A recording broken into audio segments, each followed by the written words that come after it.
हम लोग जब डीएलएड कर रहे थे 2021-23 सेशन में स्वदेशी कॉलेज ऑफ मरंगा पूर्णिया, उस समय हमारे साथ इनसे मुलाकात हुई थी कॉलेज आवर में। हालांकि इनसे हमको कभी ये पटता नहीं था, 36 का आंकड़ा रहता था, क्योंकि ये दूसरे मिजाज के थे, हम दूसरे मिजाज के थे। क्योंकि जितने यदि डीएलएड के अभ्यर्थी यदि इस वीडियो को देखते होंगे तो उन लोगों को पता चल गया होगा जो हम लोग में कितना का आंकड़ा रहता था। तो हालांकि आज हम इसके गांव में पहुंचे थे तो सोचे कि दोस्त का भी एक वीडियो बनाना चाहिए था, ये एक ब्लॉग ही है। और हम सबसे पहले तो हम उस बेरोजगार युवा को कहना चाहते हैं जो लोग नौकरी के लिए भटक रहे हैं, नौकरी के लिए नौकरी की तलाश कर रहे हैं, इनको देखिए और इनसे थोड़ा सीखने का प्रयास कीजिए, इनसे थोड़ा प्रेरणा लीजिए। अच्छा, बताएंगे आपको क्या प्रेरणा लेना है। अच्छा, आप मैट्रिक कब किए थे? मैट्रिक हम 2015 में किए हैं। 15 में किए थे। इंटर?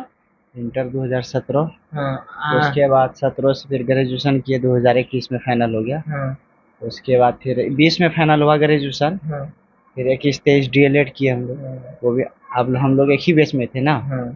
अब देखिए इनका क्लास एजुकेशन देखिए, 15 टू 17, 17 टू 20, 21, 23 कभी बैठे नहीं। और 23 में डीएलएड फाइनल होने के बाद अभी दुकान कर रहे हैं, बिजनेस कर रहे हैं, और बीपीएससी का भी तैयारी कर रहे हैं, टीआरई। और बीपीएससी ट्री 1.0 का एग्जाम दिए थे, कुछ ही नंबर के लिए छूट गया था। बीपीएससी ट्री 2.0 का भी एग्जाम दिए होंगे ना? 2.0 का एग्जाम दिए थे। हम लोग को ज़्यादा जानकारी नहीं था। उसमें जो हम लोग जिस कैटेगरी से आते हैं, वो उर्दू, जैसे एबीसी में उर्दू सीट हम लोग कैटेगरी में नहीं था, तो हम लोग उर्दू से सीट भरे थे। तो टू नहीं? हाँ, 2 दिए थे, लेकिन नंबर भी अच्छा आया। लेकिन हम लोग का कैटेगरी में उर्दू में सीट ही नहीं था, मेल में, फीमेल में सीट था, इसलिए उसमें नहीं हुआ। 3 में दिए। इस बार नंबर भी अच्छा आ रहा था, लगभग मानिए 66-67 नंबर में रहा। मास्टर बन जाते। लेकिन पेपर लीक हो गया बिहार सरकार की वजह से।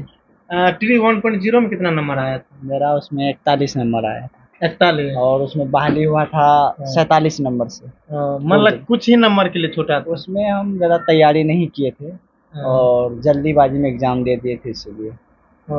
जितने भी लोग डीएलएड करके, बीएड करके बेरोजगार इधर उधर भटक रहे हैं, नौकरी की तलाश कर रहे हैं, ऐसा मतलब ये जो आप लोग बोलते हैं सिर्फ तैयारी करने से नौकरी हो जाता है, ऐसा बात नहीं है। आप लोग साइड से रोजगार करके भी तैयारी कर सकते हैं, सेल्फ डिपेंडेंट होके भी तैयारी कर सकते हैं। उसका जीता जागता उदाहरण हमारे इंतजार आलम जी है, जो कि हमारे परम मित्र हैं। क्या सच बोल रहे हैं ना? सही बात है। तो जैसे कि हम 20 में मेरा ग्रेजुएशन फाइनल हुआ, तो 21 में हम है ना, ये मेरा ही मेडिकल है, तो ये मेडिकल सब कर लिए, हमको जानकारी था। तो जो भी इससे पैसा आ रहा था, हम वही पैसा से हम डीएलएड किए 21-23 में। अरे मेडिकल दुकान कब से चला रहे हैं? दुकान चला रहे हैं हम वही लगभग 21 से चला रहे हैं। 21 मतलब डीएलएड में एडमिशन ले लिए तो उसी समय दुकान? हाँ, एडमिशन से पहले से। और यही दुकान चला के हम डीएलएड किए हैं। और डीएलएड करके सीटेट भी निकाल लिए फर्स्ट बार में। बीपीएससी में बैठे, अभी नहीं हुआ है, हो जाएगा। मतलब कि डीएलएड अपना खुद का पैसा से डीएलएड किए, मतलब कभी बेरोजगार नहीं बैठे हैं। जब तक पिताजी सामर्थ्य थे, पिताजी पैसा दिए, पैसा के अभाव में पढ़ना नहीं छोड़े। उसका उदाहरण हमारे इंतजार आलम जी है। जो लोग ये बोलते हैं जो पिताजी हमको पैसा ही नहीं देते इसीलिए हम पढ़ना छोड़ दिए हैं, उन लोगों को इनसे सीखने की जरूरत है। अच्छा, ये बात हमको बताइए, डिस्टर्बेंस नहीं होता है दुकान जब चलाते हैं तो? नहीं होता है, पढ़ाई भी होता है। जैसे देख सकते हैं आप, हम दुकान में देखिए पढ़ाई भी करते हैं, ठीक है।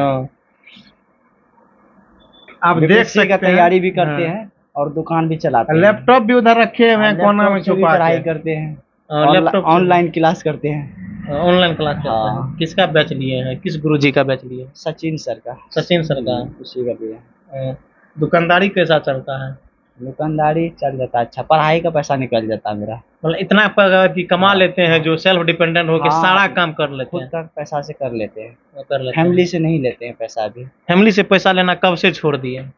किस ईस्वी से? ग्रेजुएशन तक लिए थे, ग्रेजुएशन के बाद नहीं लिए। तो अभी आपको कैसा लग रहा है सेल्फ डिपेंडेंट होके?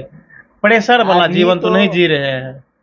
प्रेशर वाला जीवन नहीं जी रहे हैं, बस जॉब का तलाश कर रहे हैं। जिस जॉब हो जाए उसके बाद और अच्छा लगेगा। अभी तो मतलब बिजनेस करके पढ़ाई कर रहे हैं, और जिस दिन जॉब हो जाएगा तो मानेंगे सक्सेसफुल हो गया।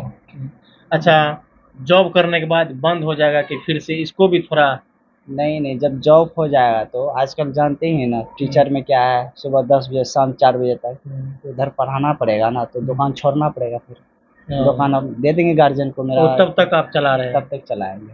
और कितना आवर दुकान चलाने के बाद भी पढ़ लेते हैं, ये थोड़ा घर में पढ़ते हैं ना, दुकान 9 बजे तक चलाते हैं, 9 बजे रात, उसके घर में 2 घंटा 3 घंटा रात में पढ़ाई करते हैं, उसके बाद सुबह से फिर दुकान पे रहते हैं शाम तक। फिर दुकान में कितना समय व्यतीत करते हैं?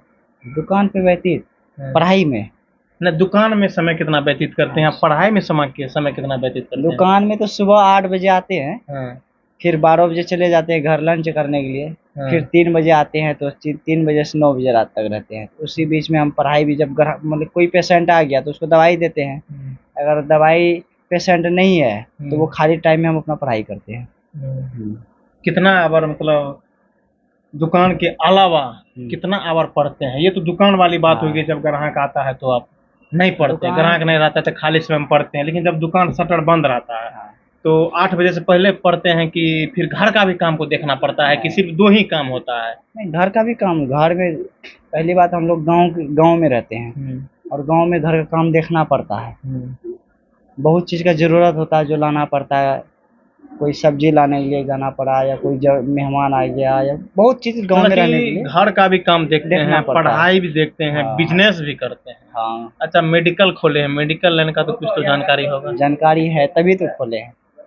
मेरा पापा जी जो अब्बा है वो मतलब मेडिकल प्रैक्टिशनर है, तो हम उसी से सीखे हैं तो चला रहे हैं। और गांव में हम लोग जो दवाई चलाते हैं, जो गरीब लोग हैं यहाँ पे, जिसको पैसा नहीं है ज़्यादा कि बड़ा डॉक्टर के पास MBBS के पास जा सके, आप मान लीजिए अभी पूर्णिया में इतना धांधली होता है, अभी नॉर्मल सा बीमारी लेके जाइएगा पूर्णिया में तो कम से कम आपको 5-6 हज़ार 10 हज़ार रुपये लगाना पड़ेगा।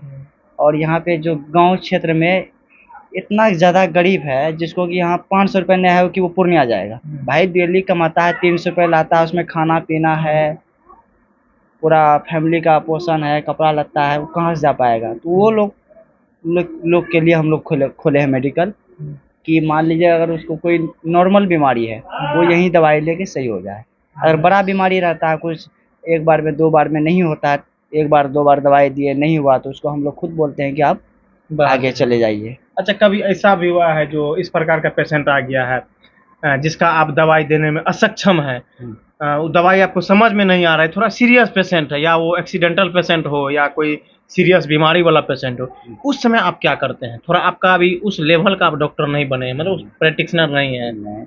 जहाँ जैसे कि कोई पेशेंट आया सीरियस है तो हमको अगर समझ में आता है तो हम दवाई देते हैं, अगर नहीं आया तो उसको हम लोग सीधे पूर्णिया ले जाते हैं, हम खुद जाते हैं उसके साथ में, पूर्णिया ले जाकर दिखा देते हैं डॉक्टर को, अच्छा डॉक्टर को। और रिक्स नहीं लेते हम लोग, रिक्स नहीं लेते? रिक्स नहीं लेते हैं, मतलब कि यदि खत्म हो जाए तो खत्म हो जाए। रिक्स नहीं लेते हैं, रिक्स लेना भी नहीं चाहिए, जान का कीमत है ना, जो चीज़ जानते हैं वही देते हैं, जो नहीं जानते हैं रिक्स नहीं लेते। अच्छा लगता है? हाँ, अच्छा लगता है। रिक्स कैसे ले, जान की कीमत, मान लीजिए हम रिक्स लिए, कुछ हो गया तो रिक्स नहीं लेना, मतलब सारा कुछ को देखते हुए काम करना है। गांव में सब कुछ देख करके चलना पड़ता है। ये दुकान कहाँ अवस्थित है? ये डिमिया पंचायत में। डिमिया पंचायत में। चलिए, बहुत बहुत धन्यवाद। Thank you. चलिए, आप देख लिए हमारे इंतजार आलम जी थे, 2021-23 2021-23 सेशन में DLED करके अभी दुकान कर रहे हैं। हालांकि DLED करने से पहले से ये दुकान चला रहे हैं, पहले हम इनके बारे में नहीं जानते थे। जब DLED करने के बाद इन्होंने स्टेटस लगाए थे, उसके बाद हमको पता चला ये दुकान करते हैं। तो इनसे उन लोगों को सीखना चाहिए जो लोग नौकरी के लिए भटक रहे हैं। नौकरी भी हो सकता है, बस उसमें समय लगता है, तो आप लोग उससे पहले भी कुछ ना कुछ आत्मनिर्भर बन के कुछ ना कुछ कर सकते हैं। तो हालांकि इसके बारे में आप लोग क्या सोचते हैं? अभी जो हम ये गांव में थे, कौन गांव था? डिमिया पंचायत में थे। ये जो इतना संघर्ष कर रहे हैं, सेल्फ डिपेंडेंट हैं, परिवार से दूर, मतलब परिवार के साथ रह के सेल्फ डिपेंडेंट, परिवार से पैसा तैसा ना लेके भी इतना मेहनत करके जो आगे बढ़ रहे हैं, इनके बारे में आप लोग क्या सोचते हैं? ये जो इतना अच्छा प्रोग्रेस कर रहे हैं, क्या सोचते हैं सब के बारे में? अपना राय और प्रतिक्रिया कमेंट में डालिएगा। और हो सके तो इस क्षेत्र के जो भी लोग वीडियो देखते होंगे उनको उनके प्रति इनका क्या विचार बनता है, वो भी अपना विचार डालिएगा, ताकि हम इनसे फिर से मुलाकात करके आप लोगों को बताना चाहेंगे जो न सच में जो हम ये हमको बोले थे जिस प्रकार से, उस प्रकार का इनका बिहेव है कि नहीं है। इनसे फिर हम सवाल करेंगे। और आप लोग के बारे में क्या सोचते हैं, अपना राय और प्रतिक्रिया कमेंट बॉक्स में डालिएगा। और हम लोग मिलेंगे नेक्स्ट वीडियो में, तब तक के लिए जय हिंद।